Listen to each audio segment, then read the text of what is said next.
So the first tip I'm going to share is one that came from the community. What somebody was doing was they had published their course and sent it to review, and they also wanted to create a Word document to send to their subject matter expert so the subject matter expert could make changes and then send that Word document back to them, and then they could make the edits. And one of the things they ran into is that the text box itself had, or the shape had text in it, and then they couldn't edit the text or make changes on the text box. So I was showing them how you can use a translate feature to make edits with your text in the course. That'll be the first tip, and we'll look at that.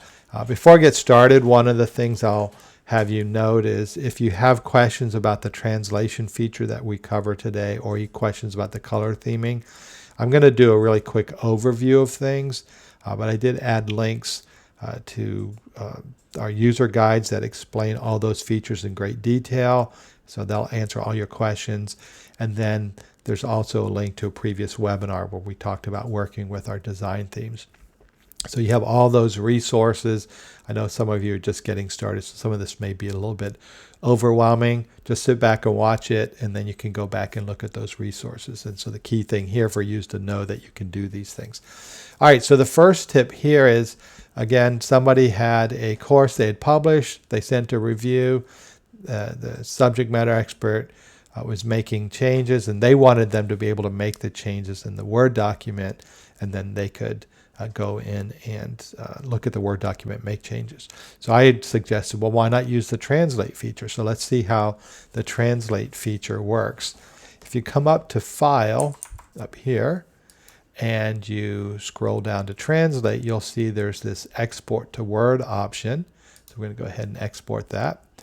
And what this will do is it's basically going to do a screen grab of your slides and layers and whatever you have in your course. And it's also going to have all the text available in your course. Outside of the captions, those are different, but all the text that you have in your course, that's going to show up on this document, and then you can quickly modify that.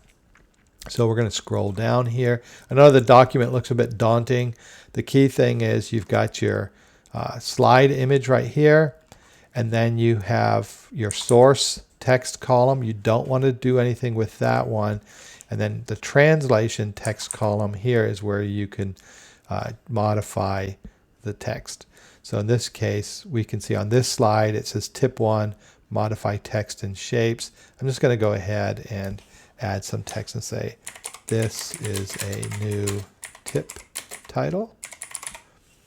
And then there's even this text box with text in here. So I'm going to scroll down here. Here's my starter text, and I'll say, this is new text box text.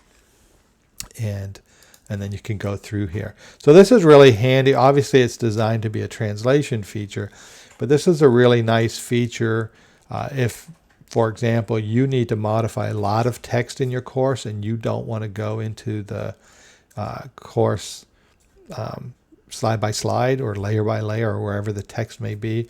You can export the translated document here, and then you can see that column, and you can make all your text changes here, and then you can import that back into your course. So you're going to see what's going to happen. We're going to hit File, Save. I'm going to go ahead and close this. Now I'm going to come back up to File, Import, or Translation, and then we're going to import, and I'm going to find that document, which is right here. I'm going to import that, and you can see immediately it changed the text we just did. And then you may have some places here where you'd have to modify the sizing of the text or whatnot. It actually worked fine for this demo.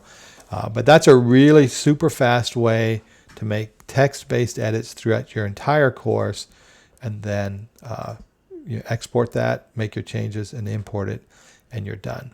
And again, if you want to learn more about the translate feature and some of the details of that, you have that resource document, and you can learn more about that.